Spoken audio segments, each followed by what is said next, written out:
नमस्कार विद्यार्थी मित्र, मी प्राध्यापक मानाजी गावडे, मराठी विभाग, तुळजाराम चतुरचंद महाविद्यालय, बारामती.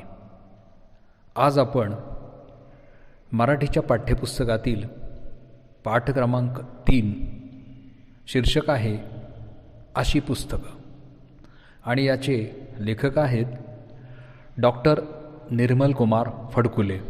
1930 ते 2006 पर्यंत त्यांचा आयुष्याचा कार्यकाल आहे. विद्यार्थी मित्रांनो, सुरुवातीला आपण लेखकांचा परिचय पाहूयात.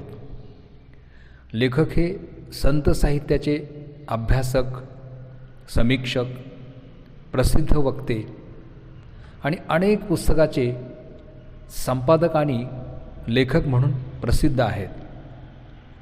कल्लोळ अमृताचे, चिंतनाच्या वाटा, प्रिय आणि अप्रिय, सुखाचा परिमळ इत्यादी त्यांचे साहित्य प्रसिद्ध आहे. संत कवी तुकाराम एक चिंतन, संत चोखामेळा आणि समकालीन संतांच्या रचना, संताची या भेटी, संत विनेचा झंकार, संत तुकारामांच्या जीवनविचार ही संत साहित्यावरील त्यांची पुस्तकं आहेत. समाज परिवर्तनाची चळवळ, काल आणि आज, साहित्यातील प्रकाशधारा इत्यादी लेखसंग्रह प्रसिद्ध आहेत. संत साहित्य हा तर त्यांच्या आवडीचा आणि आस्थेचा विषय होता. प्रबोधनातील पाऊलखुणा आणि निवडक लोकहितवादी या संपादित पुस्तकातून 19व्या शतकातील सुधारणाविषयक चळवळीसंबंधीचा त्यांचा व्यासंग प्रकट होतो.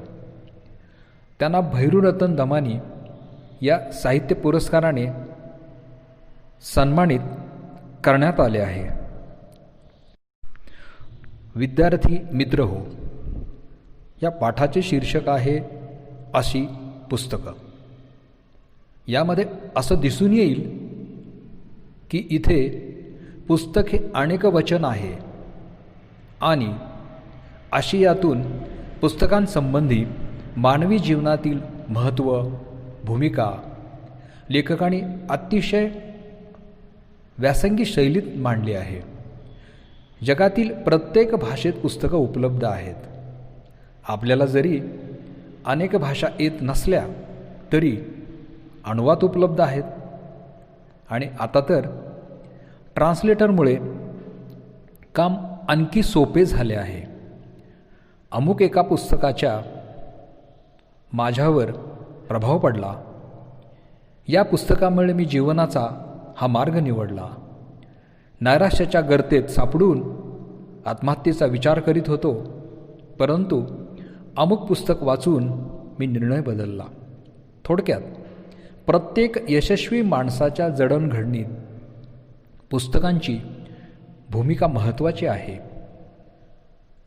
पुस्तकात जन्मभर भावनिक सोबत करणारी आणि जगण्याची हिंमत देणारी, त्याचबरोबर प्रेरणाही देणारी असतात. पुस्तके ही मानवी जीवन आनंदी आणि अर्थपूर्ण करतात. हा विचार प्रस्तुत पाठातून व्यक्त करताना लेखकाने जगातील सौंदर्यपूर्ण वस्तू म्हणजे पुस्तक हा व्यापक दृष्टिकोन मांडला आहे. मित्रांनो, आपण पाठाला सुरुवात करण्या अगोदर पुस्तकांसंबंधी थोडा विचार करूया. हवं तर चिंतन म्हणूयात. पुस्तकांना अनेकांनी ग्रंथ हेच गुरु असेही म्हटले आहे. किंबहुना आपण अनेकदा किंवा कधीतरी या विषयावरती निबंधही लिहिला असेल. तर कोणी पुस्तकांना मित्र, सखा, सोबती, मार्गदर्शक या रूपातही पाहिले आहे. डॉक्टर APJ अब्दुल कलाम साहेब म्हणतात, मला जी पुस्तकं विशेषत्वानं आवडतात, मी त्यांना माझ्या हृदयाच्या कप्प्यात जपून ठेवलं आहे. सुरुवातीला डॉक्टरकी केलेले व नंतर तत्त्वज्ञानाचा गाढा अभ्यास करून पुढे नोबेल पुरस्काराचा सन्मान लाभलेले डॉक्टर ॲलेक्स कॅरेल यांचे मॅन द अननोन हे माझे आवडते पुस्तक आहे. शरीर आणि मन हे दोन्ही वेगवेगळे नसून दोन्हींची सुदृढ आणि सशक्त वाढ एकत्रितपणे होणं गरजेचं आहे. या दोन्हींपैकी एकाकडे दुर्लक्ष करून चालतच नाही. हा विचार या पुस्तकात मांडला आहे. ज्यांना डॉक्टर व्हायचं आहे त्याने हे पुस्तक वाचायलाच हवं. त्यामुळे त्यांच्या लक्षात येईल की मानवी शरीर हे यंत्र नसून एक अत्यंत बुद्धिमान जैवप्रणाली असून तिची उपपत्ती प्रणाली अत्यंत गुंतागुंतीची आहे. माझ्या दृष्टीने दुसरे आदरणीय पुस्तक म्हणजे तिरुवल्लूर यांचे थिरुक्कुरल. हे पुस्तक म्हणजे एक उत्कृष्ट आयुष्य संहिता आहे. आणि तिसरं म्हणजे light from many lamps Lillian Eichler Watson यांनी लिहिलेल्या या पुस्तकाने मी भारावून गेलो आहे. आपल्या जगण्याचे संदर्भ कोणते असावेत हे या पुस्तकात सांगितलेलं असून गेली 50 वर्षे हे पुस्तक माझ्या जीवन प्रवासात एक मार्गदर्शक म्हणून उभं आहे. हे उद्गार आहेत डॉक्टर APJ अब्दुल कलाम यांचे. मित्रांनो, महात्मा ज्योतिबा फुले यांच्यावर अमेरिकन लेखक थॉमस पेन यांच्या राईट्स ऑफ मॅन या पुस्तकाचा खूप मोठा प्रभाव होता. म्हणून त्यांनी आपले पुस्तक युनायटेड स्टेट्स ऑफ अमेरिका येथील लोकांना अर्पण केलं आहे. साने गुरुजींच्या पुस्तकाची कितीतरी तरुणांच्या मनावर संस्कार केले. स्वातंत्र्यवीर सावरकरांची पुस्तके वाचून कितीतरी तरुण स्वातंत्र्याच्या आंदोलनात सहभागी झाले. आचार्य विनोबांच्या गीताईने कितीतरी सामान्य जनांना मनशांतीचा आनंद मिळवून दिला. अगदी अलीकडचेच घ्या ना, लेखक शिवराज गोरले यांच्या मजेत जगावं कसं या पुस्तकांनी अनेक निराश, हताश, उदास झालेल्यांना जगण्याची उर्मी दिली. त्याचबरोबर ज्ञानेश्वरी, एकनाथी भागवत, तुकाराम गाथा, दासबोध यासारख्या ग्रंथांनी तर महाराष्ट्रातील विद्वानांपासून ते सामान्य जनांपर्यंत अनेकांच्या मनावर संस्कार केले आहेत. आत्मिक समाधान दिले आहे. जीवनात सुखदुःख तर असणारच. त्यांचा स्वीकार करून आनंदी जीवन कसे जगावे. थोडक्यात तुकारामांच्या शब्दात सांगायचं म्हटलं तर, ठेविले अनंते तैसेची राहावे, चित्ती आसू द्यावे समाधान. या संत विचाराने थकल्या भागल्या, हताश, निराश झालेल्या जीवांना जगण्याची नवसंजीवनी दिली. हे झालं केवळ मराठी भाषेपुरतं, पण त्याचबरोबर हिंदी, देशातील अनेक इतर अन्य भाषा तसेच जागतिक भाषा अथवा इंग्रजी भाषा आणि इतर भाषा, सर्व भाषांमधून प्रचंड पुस्तकं लिहिली गेली आहेत. सर्व विद्वानांनी, महापुरुषांनी त्यांच्या जडणघडणीत कोणत्या ना कोणत्या ग्रंथाचे योगदान आहे हे कबूल केले आहे. प्रत्येक व्यक्तीची आवड निवड वेगवेगळी असू शकते, परंतु विचारी माणसाला त्याला आवडणारे विचार मांडणारी पुस्तके आवडतातच. मी प्रत्येक वर्षी आपल्यासारख्या येणाऱ्या नवीन विद्यार्थ्यांना काही अवांतर पुस्तके वाचनासाठी सुचवतो. त्यातीलच एक आय एम गिल्टी हे मुनव्वर शाह या विद्यार्थी लेखकानं लिहिलेलं आहे. मित्रांनो, हे पुस्तक अवश्य वाचा. नामवंत महाविद्यालयात शिकणारे हे 4 मित्र, परंतु एका विध्वंसक मित्राच्या संगतीने अपराधाच्या मालिकेत सापडतात आणि शेवटी चौघांनाही फाशीची शिक्षा होते. मुनव्वर हा केवळ त्यांच्या बरोबर असतो आणि तो या गुन्ह्यामध्ये माफीचा साक्षीदार होतो, तरीही त्याला फाशीची शिक्षा होते. तो तुरुंगात असताना आणि फाशीची शिक्षा होण्याआधी हे पुस्तक लिहितो.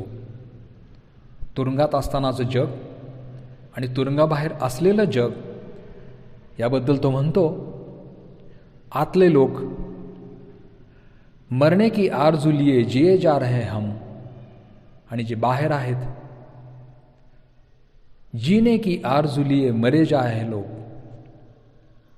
थोडक्यात तो तरुणांना एक संदेश देतो की मित्रांनो, तुमच्यात थोडं जरी वाईट करण्याची इच्छा नसेल तर जगातला शैतानसुद्धा तुम्हाला हाताला धरून कुठलीही वाईट गोष्ट करण्यासाठी घेऊन जाऊ शकणार नाही. परंतु जर तुमच्यात तशी ती असू शकेल किंवा असेल तर तुमच्या हातून तशी कृत्य घडण्याची शक्यता अधिक आहे. आणि म्हणून विद्यार्थ्यांनी किंबहुना सर्वच तरुणांनी हे पुस्तक जरूर वाचावे. मित्रांनो, ही काय मोजकी उदाहरणं आहेत. अशी कितीतरी नावं सांगता येतील. स्वातंत्र्य आंदोलनात कितीतरी कवींच्या कवितांनी युवकांना भुरळ घातली होती. कुसुमाग्रजांची कविता गरजा जय जयकार हे तर क्रांतिकारकांच्या ओठांवरचं गीतच होऊन बसलं होतं. किंवा त्यांची कणा नावाची कविता ही तरुणांना कितीही आपत्ती आली तरीसुद्धा ताठ मानेनं आणि कण्यानं जगावं कसं हा संदेश देते. सावरकरांची कोणतीही पुस्तकं वाचा, सावरकरांचं स्वतंत्रतेचं स्तोत्र वाचा, माझी जन्मठेप, काळे पाणी, कोणतंही पुस्तक वाचा. हताश निराश झालेला कुठलाही मनुष्य त्या संकटातून बाहेर आल्याशिवाय राहणार नाही. साने गुरुजींचं श्यामची आई या पुस्तकाचा प्रभाव गेली 83 वर्ष टिकून आहे. ईसापनीती नावाचं पुस्तक हे जगभरातील अनेक भाषातील अनेक विद्यार्थी जसे वाचले आहे. आणि मित्रांनो, हे कोणत्याही वयात वाचाविषयी वाटते असंच पुस्तक आहे.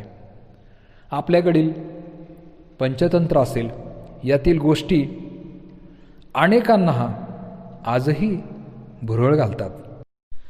महात्मा गांधी यांच्यावर जॉन रस्किन यांच्या अनटू द लास्ट या पुस्तकाचा मोठा प्रभाव होता.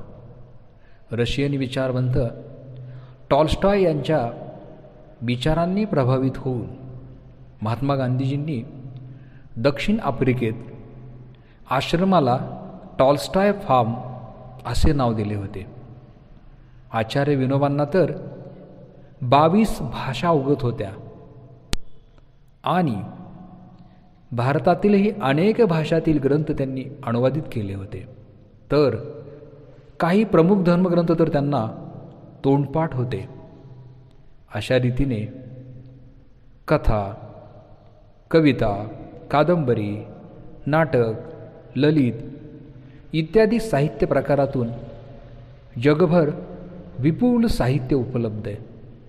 पुस्तकं म्हणजे केवळ शालेय अभ्यासक्रम नव्हे, तर त्या व्यतिरिक्त कितीतरी साहित्य भांडार पुस्तक रूपाने उपलब्ध आहे. आपण सुद्धा अवांतर म्हणून काही चांगली पुस्तकं जरूर वाचावीत. ती तुमचं आयुष्य घडवण्यासाठी नक्कीच उपयोगी पडतील. विद्यार्थी मित्रांनो, हे अजूनही पाठ सुरू करण्यापूर्वी मी पुस्तकांबद्दल बोलतो आहे, कारण या पाठात लेखकांनी अवघ्या 3.25 पानात त्यांचे जीवन पुस्तकांमुळे कसे समृद्ध झाले, कसा आनंद मिळाला, सुखदुःखात पुस्तकांची कशी सोबत झाली, जीवनाकडे पाहण्याचा दृष्टिकोन व्यापक कसा झाला, हे ते सांगतात. इतकेच नाही तर आयुष्यभर त्यांनी जो व्यासंग केला त्यातून ते सांगतात, पैसा, माणसं आणि पुस्तकं यातून जीवनभर तुमची सोबत फक्त पुस्तकच करू शकतात. यातून ते जगातील सौंदर्यपूर्ण वस्तू म्हणजे पुस्तक हा व्यापक दृष्टिकोन आपल्यासमोर ठेवतात. विद्यार्थी मित्रांनो, ही झाली प्रस्तावना आणि आज आपण इथेच थांबूयात. प्रत्यक्ष पाठाचा आशय पुढील भागात पाहूयात.